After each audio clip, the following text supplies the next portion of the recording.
Hello everyone, स्वागत है आपका एक बार फिर से हमारे YouTube channel experience based government jobs. इस चैनल पर आपको रेगुलर बेस पे ऐसी गवर्नमेंट जॉब्स के नोटिफिकेशन मिलते रहते हैं जहां पर एक्सपीरियंस रिक्वायर्ड होगा। आप अगर प्राइवेट सेक्टर में जॉब कर रहे हैं या गवर्नमेंट सेक्टर में जॉब कर रहे हैं और आप एक बेटर गवर्नमेंट जॉब चाहते हैं तो ये चैनल आपके लिए है। आगे बढ़ने से पहले आप चैनल को सब्सक्राइब कर सकते हैं ताकि आने वाली नोटिफिकेशन आपको टाइम से मिलती रहे। आज एक नई एडवर्टाइजमेंट के बारे में बात करेंगे जो आई है NCERT, national council of education research and training. तो इसमें ये देखिए, non academic direct quota recruitment, English Hindi apply here. तो आपको यहाँ पे नोटिफिकेशन पढ़ने के लिए इंग्लिश पे क्लिक करना है, हिंदी में पढ़ने के लिए हिंदी पे क्लिक करना है और अप्लाई करने के लिए यहाँ पर क्लिक करना है। तो सबसे पहले हम इंग्लिश में नोटिफिकेशन पढ़ते हैं। तो देखिए, NCERT के बारे में सबको पता है, ऑटोनोमस ऑर्गेनाइजेशन है, मिनिस्ट्री ऑफ एजुकेशन के अंडर में आता है, ये सरकारी नौकरी है, डायरेक्ट रिक्रूटमेंट है, नॉन एकेडमिक पोस्ट है और ओपन कॉम्पिटिटिव एग्जाम है, स्किल टेस्ट या इंटरव्यू है। हेडक्वार्टर इसका नई दिल्ली में है और आपकी जो पोस्टिंग हो सकती है वो अजमेर, भोपाल, भुवनेश्वर, मैसूर, नेल्लोर, शिलोंग या फिर अहमदाबाद, बेंगलोर, गुवाहाटी, कोलकाता या फिर दिल्ली में हो सकती है। तो चलिए, ये कुछ यहाँ पे इंपॉर्टेंट एब्रिविएशन दिया है। जहाँ पे NIE लिखा हो तो समझ जाना वो पोस्ट दिल्ली के लिए है, CIET भी दिल्ली के लिए है, बाकी PSS, AJM ये अलग अलग जगह को डिनोट करती है। तो चलिए, सबसे पहले हम देखते हैं सुपरिटेंडिंग इंजीनियर। इसके जो ग्रेड पे है वो 7600 है और ये लेवल 12 की वैकेंसी है। एक वैकेंसी है CIET यानी कि दिल्ली में जनरल की एक वैकेंसी है। इसी तरह प्रोडक्शन ऑफिसर की एक वैकेंसी, बिजनेस मैनेजर एक, असिस्टेंट प्रोडक्शन ऑफिसर की एक वैकेंसी है और असिस्टेंट इंजीनियर की यहाँ पे 4 वैकेंसी है।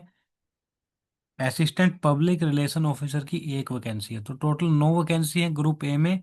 इसी तरह ग्रुप बी में आप देखोगे, senior accountant, junior accountant, store officer, production assistant, script writer, कुल मिला के 26 वैकेंसी यहाँ पे ग्रुप बी में है, आपको देखने को मिलेगी। ये सारी एक्सपीरियंस बेस्ड है और कैटेगरी वाइज आपको यहाँ पे दिया हुआ है कि किस कैटेगरी में कितनी है। ग्रुप सी की बात करते हैं तो technician, TV producer grade 3, store keeper grade 1, floor assistant, film assistant, lab assistant, इस तरह की यहाँ पे ग्रुप सी की बहुत सारी वैकेंसी हैं जिसकी टोटल संख्या है 138। तो अगर आप टोटल देखें ABC की मिला के तो टोटल 173 पोस्ट आपके यहाँ पे निकली हुई है। और इनके जो है लास्ट डेट और क्या क्या क्वालिफिकेशन है, क्या क्या एक्सपीरियंस है, वो सब मैं आपको यहाँ पे बताऊंगा। और आपको भी फॉर्म अप्लाई करने से पहले नोटिफिकेशन को डिटेल से पढ़ लेना है। तो मोस्टली एक्सपीरियंस बेस्ड है। सबसे पहले सुपरिटेंडिंग इंजीनियर की अगर बात करें तो आपको इलेक्ट्रॉनिक्स में यहाँ पे बीटेक होना चाहिए या फिर IT में और 12 साल का आपके पास एक्सपीरियंस हो, या फिर MTech हो, 10 साल का आपके पास एक्सपीरियंस हो। अभी एक्सपीरियंस किस फील्ड में होना चाहिए? रेपुटेड मीडिया ऑर्गेनाइजेशन या इंडस्ट्री में होना चाहिए, ग्रेड पे 6600 या फिर हायर में। ठीक है, और भी आप पढ़ सकते हैं।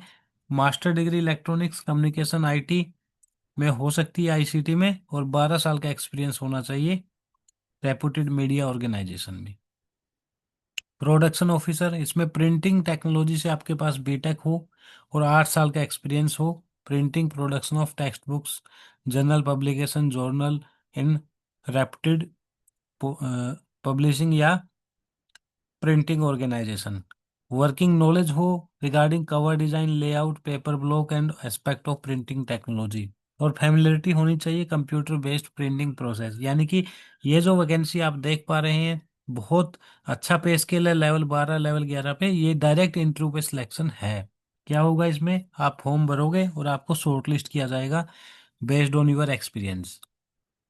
फिर आपका सिर्फ इंटरव्यू होगा, इंटरव्यू बेस पे आपका सिलेक्शन हो जाएगा। बिजनेस मैनेजर है, इसमें MBA मांगी गई है और 8 साल का एक्सपीरियंस मांगा गया है सेल्स एंड सेल्स प्रमोशन का। ठीक है, यहाँ पर भी आपका सिर्फ इंटरव्यू होएगा। नेक्स्ट है APO यानी कि असिस्टेंट प्रोडक्शन ऑफिसर। इसमें भी बैचलर डिग्री मांगी गई है और 5 साल का एक्सपीरियंस मांगा गया है। यहाँ पे भी सिर्फ इंटरव्यू है। असिस्टेंट इंजीनियर के लिए यहाँ पे रिटर्न और इंटरव्यू या स्किल टेस्ट, यहाँ पर ये चीज़ें होंगी क्योंकि यहाँ पे इलेक्ट्रॉनिक्स में डिग्री और 5 साल का एक्सपीरियंस यहाँ पे मांगा गया है। इसी तरह APRO में रिटर्न प्लस इंटरव्यू या स्किल, और यहाँ पे अब देखिए आप सीनियर अकाउंटेंट, यहाँ पे 3 साल का एक्सपीरियंस और ग्रेजुएट इन कॉमर्स, और सिर्फ रिटन टेस्ट पे सिलेक्शन है। यहाँ पे भी आप देख सकते हैं junior Hindi translator written test plus skill test. ठीक है, यहाँ पे आप देख सकते हैं मास्टर डिग्री हो या तो हिंदी से हो या किसी भी जो है एक सब्जेक्ट हिंदी में हो, और रिकॉग्नाइज डिप्लोमा या सर्टिफिकेशन कोर्स होना चाहिए, translation from Hindi to English and English to Hindi, और 2 year experience of work from Hindi to English. ठीक है, यहाँ पे 2 साल का एक्सपीरियंस मांगा गया है, या फिर आपके पास ये रिकॉग्नाइज डिप्लोमा सर्टिफिकेट हो। जूनियर अकाउंटेंट रिटन टेस्ट होगा। स्टोर ऑफिसर के लिए सिर्फ रिटन टेस्ट होगा, यहाँ पे डिग्री मांगी गई है सिर्फ, और 5 साल का एक्सपीरियंस मांगा गया है। तो आप देख सकते हैं जिस भी पोस्ट के लिए आप एलिजिबल हैं, आप उसमें फॉर्म अप्लाई कीजिए। और ये सारे जो है वैकेंसीज में असेंशियल जो लिखा है वो मैंडेटरी है, जो डिजायरेबल लिखा है ठीक है वो ना हो तो भी चलेगा। एक्सपीरियंस में लिखा है यहाँ पे 3 साल का एक्सपीरियंस है, ये कंपलसरी है, तो आप देख लीजिएगा। डिजायरेबल वाली चीज़ कंपलसरी नहीं होती है। ठीक है, तो यहाँ पे हर लेवल की पोस्ट आपको यहाँ पे देखने को मिलेगी। आपका एक्सपीरियंस अगर इस फील्ड का है तो ये वैकेंसी ज़रूर भरें, इनमें ज़्यादा कंपटीशन नहीं होता है। और अगर आप सेम लेवल पे काम कर रहे हैं तो कोशिश करें हायर लेवल की पोस्ट भरने के लिए। ठीक है, अगर आप ऑलरेडी हायर लेवल पे काम कर रहे हैं तो जूनियर लेवल पे आने का कोई फ़ायदा नहीं है। आप सेम लेवल पे जा सकते हैं अगर आप चाहते हैं कि इन शहरों में, या वैकेंसी देख के आप देखिए कि अगर दिल्ली में कोई वैकेंसी है और आप नई दिल्ली आना चाहते हैं, ठीक है, नई दिल्ली में जॉब करना चाहते हैं, ठीक है, या अपनी लोकेशन के प्रेफरेंस से देखिए।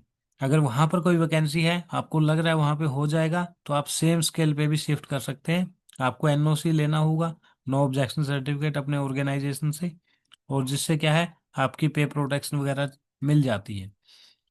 आप यहाँ पे देख सकते हैं फिल्म ज्वाइनर, सिर्फ यहाँ पे स्किल टेस्ट होगा, लाइटमैन इनमें स्किल टेस्ट होगा।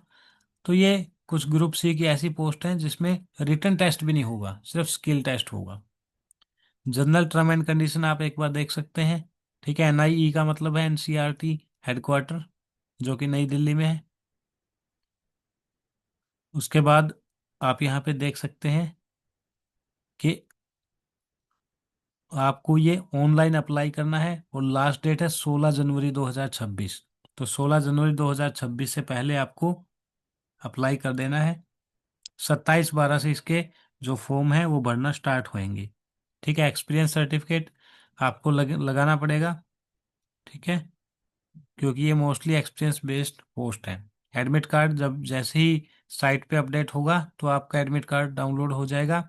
एनओसी के लिए लिखा है those who are in employment with state government, central government, PSU autonomous must submit a NOC from the present employer. Age relaxation to government employees shall not be given if the candidate has resigned or there is a gap in service. If no NOC is uh, provided, the employer, या failure to submit NOC by the due date will lead to cancellation of candidature। यानी कि आपने NOC जमा नहीं कराई तो हो सकता है आपको जो है आपका कैंडिडेचर कैंसिल कर दिया जाए। तो आप इसको एक बार ढंग से पढ़ लीजिएगा। ठीक है, फॉर्म भरने से पहले एग्जामिनेशन सेंटर सभी मेजर सिटीज में है। ठीक है, रिजर्वेशन का दिया हुआ है कि कौन सी कैटेगरी के लिए कौन सी वैकेंसी है। सारे आपके सर्टिफिकेट 1 अप्रैल 2025 के बाद इशू होने चाहिए। और ये एज रिलैक्सेशन दिया हुआ है, किस कैटेगरी को कितनी एज रिलैक्सेशन मिल रही है। फिर भी आपको कोई डाउट है, कुछ पूछना चाहते हैं तो आप कमेंट कीजिए, और आप बताइए कि आप कौन सी पोस्ट के लिए फॉर्म अप्लाई कर रहे हैं। तो ये डिटेल नोटिफिकेशन है, किस तरह से पेमेंट करना है, और मोड ऑफ सिलेक्शन मोस्टली हमने ऊपर डिस्कस कर ही लिया था। जो ग्रुप ए की पोस्ट है उसमें इंटरव्यू है, बाकी पोस्टों में रिटन टेस्ट और स्किल टेस्ट है, और कुछ पोस्ट में सिर्फ स्किल टेस्ट ही है। तो ये टोटल 39 पेज का आपका एडवर्टाइजमेंट है। यहाँ पर ये एनेक्सर्स आ गए हैं। ठीक है, कि किस तरह फॉर्मेट में आपके पास सर्टिफिकेट्स होने चाहिए।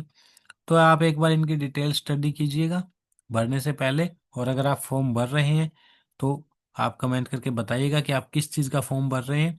आपके पास किसी भी चीज़ का एक्सपीरियंस है और आप गवर्नमेंट जॉब में आना चाहते हैं, आप चाहते हैं कि आपके लायक कौन सी गवर्नमेंट जॉब की नोटिफिकेशंस निकलती है, तो आप इस चैनल को सब्सक्राइब कर सकते हो। और इसके डिस्क्रिप्शन में एक फॉर्म दिया हुआ है, वो आप भर सकते हो ताकि आपको पर्सनल गाइडेंस प्रोवाइड की जाए। तो आज के लिए हम इतना ही रखते हैं। और इस जो है एग्जाम के लिए, इस फॉर्म के लिए आपको बेस्ट ऑफ लक, क्योंकि बहुत वैकेंसी है, एक्सपीरियंस बेस्ड है, तो आपको ये ट्राई ज़रूर करनी चाहिए। Thank you. Thank you very much. मिलते हैं फिर किसी वीडियो में। Thank you.